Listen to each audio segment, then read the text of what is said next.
Last Wednesday on CNN, a story about an Israeli man with a cult of women followers was featured on the nightly news.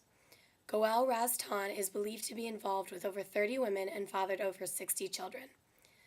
The women follow a rule book with financial penalties for infringement, and some even have his face and name tattooed on their bodies.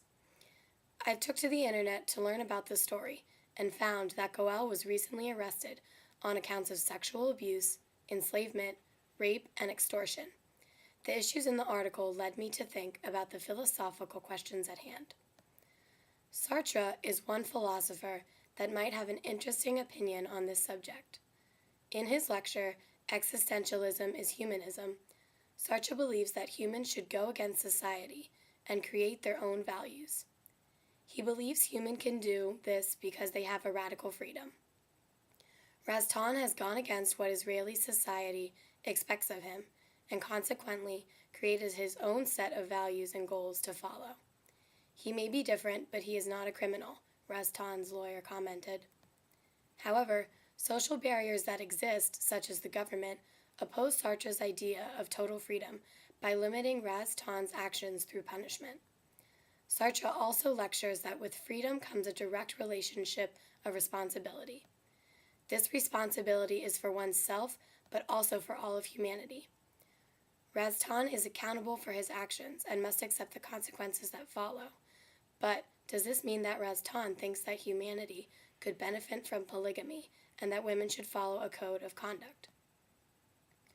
Beauvoir, who shares similar views with Sartre, might focus more on the aspect of the women involved with Raz-Tan.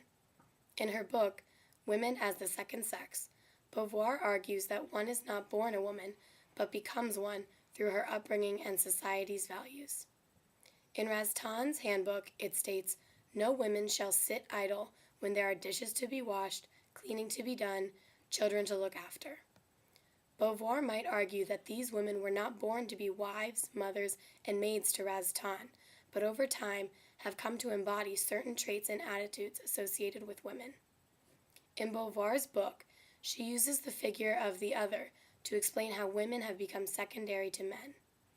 In a statement made from an investigator, he, Raz-Tan, would dictate what they could do and could not do, limit their movements, and impose sanctions and various punishments, including the use of violence if they refused to obey. This shows that Raz-Tan viewed the women as inferior to himself and denied the women involved with him to transcend to freedom and equality.